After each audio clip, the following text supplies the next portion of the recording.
কিরে না আর কত দূর? এই তো আমরা প্রায় এসে গেছি। সে তো তুই 10 মিনিট ধরে বলেই যাচ্ছিস আমরা প্রায় এসে গেছি, আমরা প্রায় এসে গেছি। এইবার কিন্তু সত্যি এসে গেছি। আর 10 মিনিট। এখনো 10 মিনিট?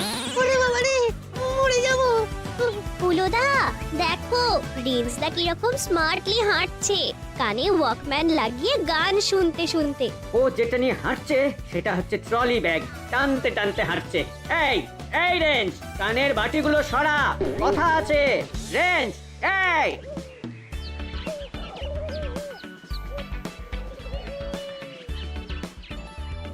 রিন্সদা হেডফোনটা কান থেকে সরাও, ফুলোদা তোমায় কিছু বলবে। কি হয়েছে? ও আমরা তো হেঁটেই যাচ্ছি। রাঙা দাদুর বাড়ি আর কত দূর? না কত দূরে রে? এই তো এসে গেছি, আর 10 মিনিট। এসে গেছে আর 10 মিনিট। ও এই দেখো আবার কান বন্ধ করলো। কাকে দিয়েছি রাজার পার্ট?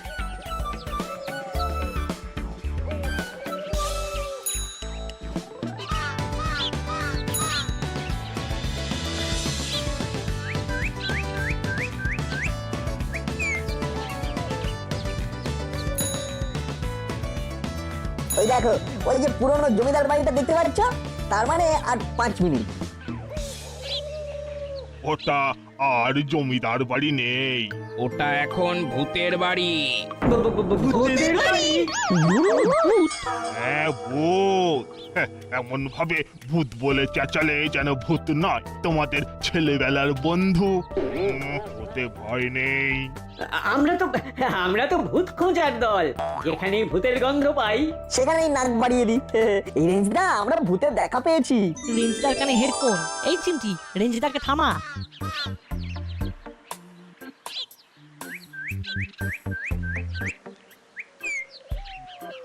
এই রিন্সদা থামো। আবার কি হলো? ওরা দাঁড়িয়ে আছে কেন? ওখানে চলো, ওখানে আমরা ভূতের বাড়ির সন্ধান পেয়েছি। ভূতের বাড়ি কোথায়? ওই জমিদার বাড়িতে ভূত আছে, এই মাত্র জানা গেল। বাহ, ভালোই হলো। রাঙা দাদুর বাড়িতে গিয়ে ব্যাগপত্র রেখে একটু ফ্রেশ হয়ে ভূত খুঁজতে বেরোবো। তোমরা কোথা থেকে আসছো? হ্যাঁ গো, তোমাদের মাথা ফাতা খারাপ হয়ে যায়নি তো?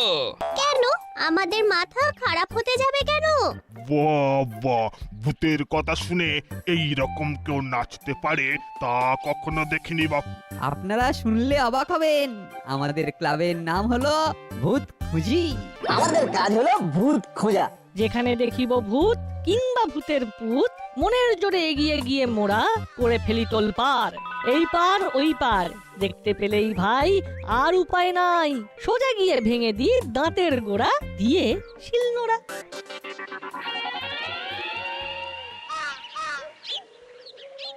এতক্ষণে ওরা নিশ্চয়ই পৌঁছে গেছে। এইবার বরং ফোন করি। ঠিক বলেছেন দিদি, এতক্ষণে রাঙা মামার সারপ্রাইজ পাওয়া হয়ে গিয়েছে। রাঙা মামা কিন্তু আমাদের দারুণ ভুগবেন, ওদের একা একা পাঠিয়েছি বলে। কি আর করা যাবে, সবাই এমন জোর করলো, ওদের জোরের কাছে হার তো মানতেই হলো। নিন নিন দিদি, ফোনটা করুন।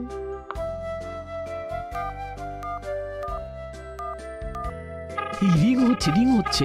এই সাত সকালে আবার কার দরকার পড়লো? ও বাবা, ভাগ্নির ফোন। হ্যালো, বল ভাগ্নি। রাঙা মামা, কি কেমন সারপ্রাইজ পেলে? সারপ্রাইজ? তুই ফোন করে সারপ্রাইজ কথাটাতেই আমি সারপ্রাইজ পেলাম। এছাড়া তো সারপ্রাইজ পাবার মতো কোনো কিছু ঘটেনি। সে কি, নাট বল্টু রেঞ্জ হুলো বাটালি ওখানে এখনো যায়নি? সে কি, ওদের কি ট্রেন লেট আছে? ওই টুকু বাচ্চা ছেলেগুলোকে একা একা পাঠালি, তোদের আক্কেল বিবেচনাগুলো কোথায় গেল? ওরা এমন জোর করলো যে কি বলবো। ওরা জোর করলো আর তোমরা ছেড়ে দিলে? আরে ওরা সবাই ভয়ঙ্কর অশান্তি করছিল যে। ঠিক আছে, অনেক হয়েছে, এখন ফোনটা রাখ। আমাকে এক্ষুনি স্টেশনে খবর নিতে হবে। এই মিতির গিন্নির ফোন আসছে, কি বলি বলুন তো? কি আর বলবেন, যা সত্যি তাই বলবেন। নিন, ধরুন ফোনটা। হ্যালো। হ্যালো, ওরা রাঙা মামার কাছে পৌঁছে গেছে। রাঙা মামা কি বললেন? ওরা এখনো পৌঁছয়নি। মানে সময় অনুযায়ী তো ওদের এতক্ষণে পৌঁছে যাবার কথা। আরে সেটাই তো বুঝতে পারছি না।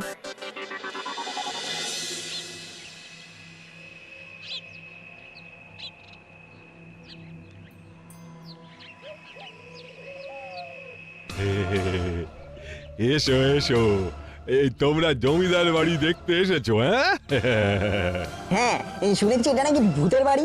এই বাড়িতে নাকি সব ভূত থাকে। আমরা সবাই ভূত খুঁজির দল, আমরা ভূতের সন্ধানে সব জায়গায় ঘুরে বেড়াই। যেখানে ভূতের গন্ধ পাই সেখানে ঠিক ঠিক গন্ধ শুকে চলে যাই। আচ্ছা, তা কোথায় কোথায় গন্ধ পেয়েছো তোমরা? হ্যাঁ, শুধু গন্ধই পেয়েছি, ভূত তো আর দেখতে পাইনি। ও এটা এখানে যে ভূত আছে তোমাদের কে বললো? এই তো দুজন কাকু যেতে যেতে আমাদের বললো। আমাকে দেখে কি তোমাদের ভূত মনে হচ্ছে? হ্যাঁ, দেখে তো কিছু মনে হচ্ছে না। এসো এসো, ঘরে এসো, ঘরে এসো। আসবে মানে অনেকক্ষণ ধরে হাঁটছো, একটু ঘরে এসো, কিছু খাও। ভালো ভালো সন্দেশ আছে, রসগোল্লা আছে। বাবা, গেলেই হয়, অনেকক্ষণ ধরে হাঁটছি বুঝলেন, তারপর খিদেটাও বেশ পেয়েছে। ঠিকই বলেছিস দাদা। এখানকার ছানার মিষ্টি খুব ভালো। তোমাদের সবার যখন খিদে পেয়ে গেছে তখন চলো। তোমরা ওই সিঁড়ি দিয়ে উঠে যাও, দেখবে ওখানে বুদ্ধুরাম আছে, ও তোমাদের ওপরে নিয়ে যাবে। আমি দরজাটা বন্ধ করেই আসছি, আর তোমাদের ব্যাগপত্র এইখানেই রেখে দাও, বুদ্ধুরাম নিয়ে যাবে পরে। হ্যাঁ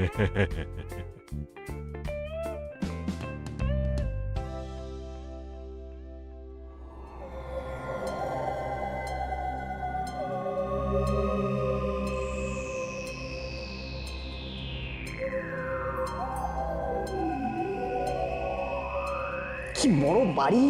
আমি কোনোদিন এত বড় বাড়ি দেখিনি। আমিও দেখিনি। এত ভয় নিয়ে তুই ভূত খুঁজি ক্লাবের মেম্বার হলি কেন বলতো? আরে এই রকম বড় বাড়িতে কথাগুলো ওই রকম ফিরে ফিরে আসে। এটাকে ইকো বলে, বুঝেছিস? এবার বুঝেছি। কি খোকা বাবুরা ভয় পেলে নাকি? ভয় নেই, ভয় নেই। আমি হলাম গিয়ে বুদ্ধুরাম, এই বাড়ির কেয়ারটেকার। তোমাদের ওই আনবো বলেই তো আমি এলাম। আমাকে তোমরা ওই বুদ্ধ কাকা বলেই দেখো। হ্যাঁ, ও ও তাই বলুন, তাই বলুন। হ্যাঁ চলুন চলুন, ঠিক আছে, আপনাকে বুদ্ধু কাকা বলেই ডাকবো।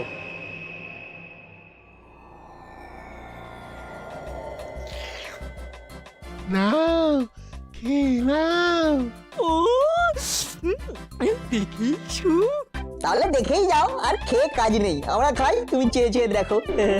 যা বলেছিস দাদা, মাঝে মাঝে কিরকম যেন হয়ে যায়। খাও খাও বাবারা, খাও খাও। কি রে, খাবি না? কি দেখছিস? কি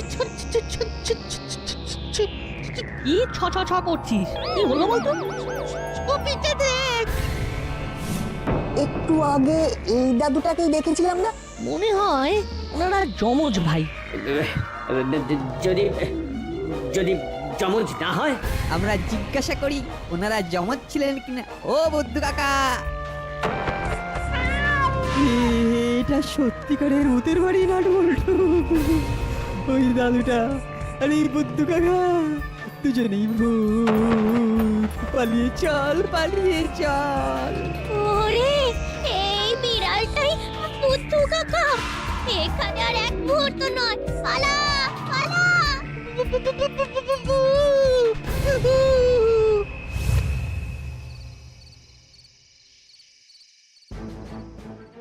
খুব বাজে কাজ করেছিস তোরা। ওই দুজন লোক তোদের বারণ করলো, তা সত্ত্বেও তোরা ওই বাড়িতে ঢুকলি। এদিকে আমাদের কি অবস্থা, সবাই ফোন করছে। আমাদের খুব ভুল হয়ে গেছে দাদু। আর কখনো হবে না। রাঙা দাদু, প্লিজ তুমি রেগে যেও না। এবার আমরা একদম সামলে চলবো। আচ্ছা রেঞ্জ, তুই আছিস, হুলো আছে, পাটালি আছে, তোরা তো বড়, তোরা কোথায় ওদের আটকাবি তা না, তোরাও তালে তাল দিলি। জানিস না ওই বাড়িটা খুব ভয়ঙ্কর? কেন ভয়ঙ্কর কেন? গদাই বাবুর একটা ছেলে ছিল, বাইরে থাকে। সে এসে বাবাকে বলেছিল বাড়িটা বিক্রি করে ওর কাছে গিয়ে থাকতে। গদাই বাবু রাজি হয়নি। তারপর একদিন শুনি গদাই বাবু নিখোঁজ। নিখোঁজ মানে? শুনেছি গদাই বাবু আর ওর চাকরকে এই বাড়িটার লোভে সেই প্রমোটারের লোকজন। থাকবে, এসব কথা তোদের না জানলেও চলবে। তবে তারপর থেকে মাঝে মাঝে এই বাড়ির চারপাশে গদাই বাবুকে আর ওর চাকর বুদ্ধুরামকে দেখা যায়। হ্যাঁ, ছেলেগুলো খুব ডাকাবুকো, বারণ করা সত্ত্বেও ওরা ওই বাড়ির মধ্যে ঢুকলো। ওই টুকু বাচ্চা ছেলে এত সাহস থাকতে পারে, না দেখলে বিশ্বাস হয় না। ওরা ওই বাড়িতে গিয়ে ভূত দেখে পালিয়েছে। হ্যাঁ দাদা, আমি ওদের সবাইকে ছুটে পালাতে দেখেছি। ওরা যখন ভয় পেয়ে পালিয়েছে ওস্তাদ, তার মানে ওই বাড়িতে কনফার্ম ভূত আছে। কিন্তু এটাই তো বুঝতে পারছি না, হঠাৎ করে শুনি গদাই বাবু নিখোঁজ। সারা গ্রামে রটে গেল গদাই বাবু আর তার চাকর নিখোঁজ হয়েছে। আর তারপর এই সব ব্যাপার সকলে মাঝে মাঝে দেখে গদাইবাবু আর তার চাকরকে ঘরের মধ্যে, আবার কখনো দেখে ঘর শূন্য, কিচ্ছু নেই। এমনিতেই সবার মুখে মুখে বাড়িটা একেবারে ভূতের বাড়ি হয়ে গেল। আমার বিশ্বাস ওই বাচ্চাগুলো আবার ওই বাড়ির মধ্যে যাবে। ওই বাচ্চাগুলোকে আমাদের ফলো করতে হবে লুকিয়ে লুকিয়ে। না না দাদা, আমরা ভেতরে যেতে পারবো না, ভূত থাকুক আর ছাই না থাকুক। তোমাদের অনেক টাকা দেবো, আসলে আমরা ওদের কাছে যেতে পারি না, তার কারণ ওরা আমাদের চিনে ফেলবে।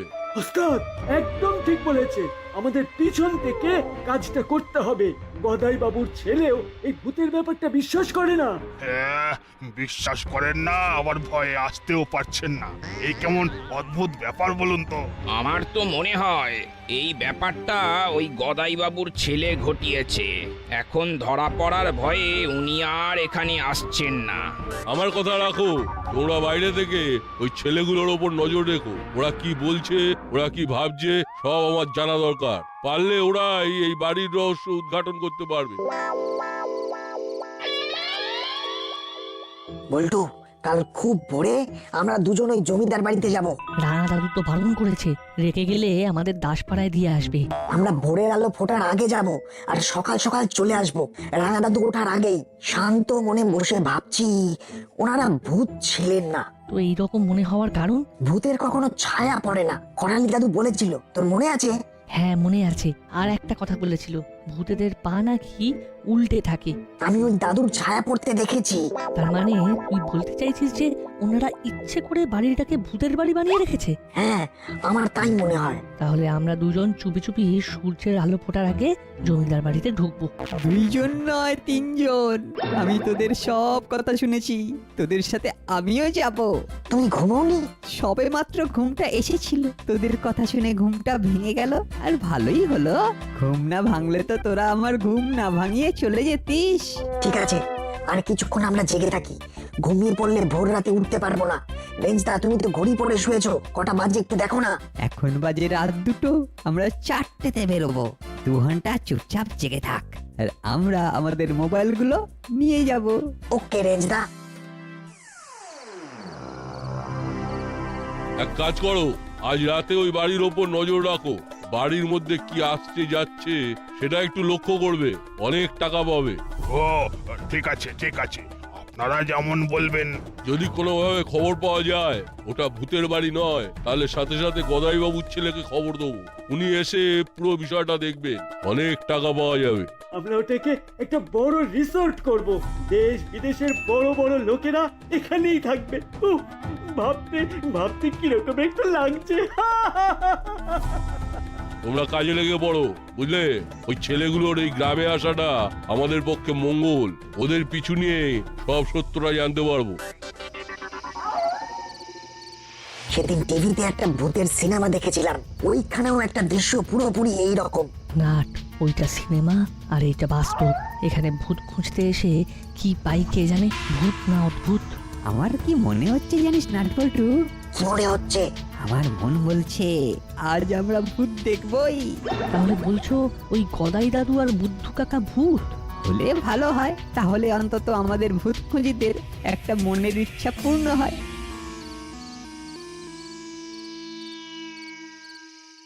আমরা এসে গেছি। আরে বাস, ভূত আমাদের জন্য গেট খুলে রেখে গেছে।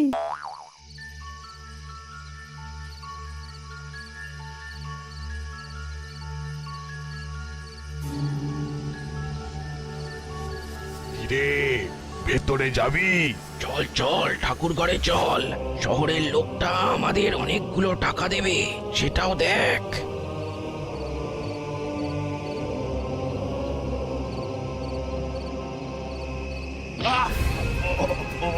ওরে বাবা কি হলো রে, কি হলো? ওরে মারলো রে, উফ কি যন্ত্রণা! ওরে বাবা রে বাবা! বাবা, এই ভূত আছে রে, ভূত! এই কাঁচা বেল ছুঁড়ে মেরেছে রে। ও বাবা, না না না না না, এখানে আর এক মুহূর্ত নয়, চ পালা পালা। কেউ চিৎকার করলো, শুনতে পেলি বল্টু? শুনতে তো পেলাম, কিন্তু ওটার কার গলা? ভূতের নয় তো? না, ওগুলো মানুষের গলা। না, আমি কিন্তু কাউকে দেখতে পাচ্ছি না, তবে শিওর ভূত। ভয় পেও না, ভয় পেও না। আমি কিংবা এই বুদ্ধুরাম কেউই ভূত নয়, আমরা মানুষ। তাহলে আপনারা ভূত সেজে আছেন কেন? সে অনেক কথা শুনবে? হ্যাঁ শুনবো। এসো এসো, ঘরে এসো, ঘরে এসো। ওই বাড়িতে ভূত আছে, ভূত! আমরা ওই বাড়ির গেটে ঢুকতেই আমাদের দুজনকে কে বেল ছুঁড়ে মারলো। আর ছেলেগুলোর কি হলো? ছেলেগুলোর কিচ্ছু হয়নি, ওরা তো ঘরের ভেতরে দিব্যি চলে গেল। হ্যাঁ, ওদের মনে হয় ঘাড় মোটকে রক্ত খেয়ে নেবে। সকাল হলে একবার ওখানে যাব। ঠিক বলেছিস, ভুতুড়ে বাড়ি যদি কনফার্ম হয় তবে বুড়োর ছেলেকে ফোন করে বলে দেবো আমরা এই কাজে নেই। এই তোমাদের মতন স্বচ্ছ সুন্দর মনের ছেলেদের জন্যই অপেক্ষা করছিলাম। নির্লোভ মানুষের কাছে আত্মপ্রকাশ করতে চেয়েছিলাম। শোনো তবে,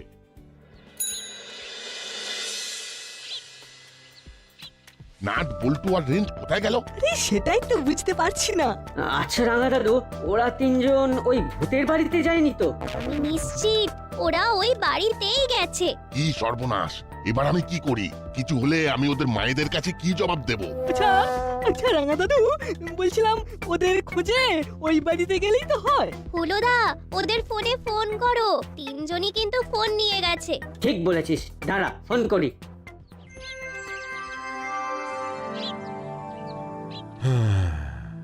তা শুনলে তো বাবারা, কেন আমরা ভূত হয়ে আত্মগোপন করে আছি।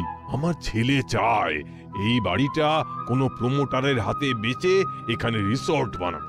আমার এই এত সুন্দর বাড়িটাকে ভেঙে ফেলবে বলো তো? হ্যাঁ, বাগান কেটে দেবে। আচ্ছা বলো, এই এত গাছ সব যদি কেটে ফেলে, পাখিগুলো কোথায় যাবে? এই হুলোদা ফোন করছে। হ্যালো, আরে তোরা কোথায়? আমি রেঞ্জদার বল্টু তিনজনের জমিদার বাড়িতে। তোরা কিরকম ছেলে বলতো, আমাদের চিন্তায় ফেলে তোরা ভূতের বাড়ি চলে গেলি। শোনো হুলোদা, রাঙা দাদুকে নিয়ে চট করে এখানে চলে এসো। আসার আগে লোকাল থানায় ফোন করে এখানে আসতে বলে দিও। এখানে কোনো ভূত নেই। কি বলছিস রে? ঠিকই বলছি, অনেক গল্প আছে, তোমরা তাড়াতাড়ি এসো। হ্যাঁ, এই কি এই পুলিশ ঢুকছে কেন? যাও তোমরা ভেতরে গিয়ে দেখো, আড়ালে দাঁড়িয়ে সব শোনো, শুনে জানাও। আসুন আসুন। না, আমি মরিনি, তবে এবার আমি স্বচ্ছন্দে মরতে পারবো।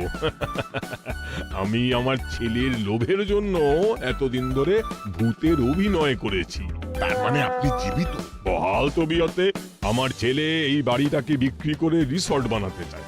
আমি চাই না, তাই বাড়িটাকে বাঁচাবার জন্য আমাকে এই ভূতের অভিনয় করতে হয়েছিল। হ্যাঁ, আজ এই ছেলে মেয়েগুলোর জন্য আমি আবার বাঁচলাম। বাবারে বাবারে বাবা, এত নাটক! তো এবার আমাকে কি করতে হবে? আপনাকে ওই হায়নাগুলোর হাত থেকে এই বাড়িটা আর গদাই বাবুকে বাঁচাতে হবে। দেখুন, আমি এই বাড়িটাকে একটা অনাথ আশ্রম বানাতে চাই। আমি উইল করে দেবো। বাবা, খুব ভালো কাজ, খুব ভালো কাজ। আর এই বাচ্চাগুলোকে ওদের উচ্চ শিক্ষার জন্য কিছু টাকা ওদের সকলের অভিভাবকের হাতে আমি তুলে দেব। আজ এদের সাহসের জন্যই তো আমি আপনাদের সামনে আসতে পেরেছি মশাই। হ্যাঁ, যা যা, এই সবটাই নাটক। ভাগ্যে লবডঙ্কা। কি হলো? হ্যাঁ, গদাই বাবু মরেনি, মরার নাটক করেছেন, আর এই বাড়ি উনি অনাথ আশ্রমের জন্য দান করে দিচ্ছেন। যা, এবারেও ফসকে গেল। আরে আমাদের পয়সাটা দিয়ে যান। কি করে পয়সা দেবো? হ্যাঁ, কাজটাই তো হলো না। কাজ হলে অনলাইন পেমেন্ট করে দেবো।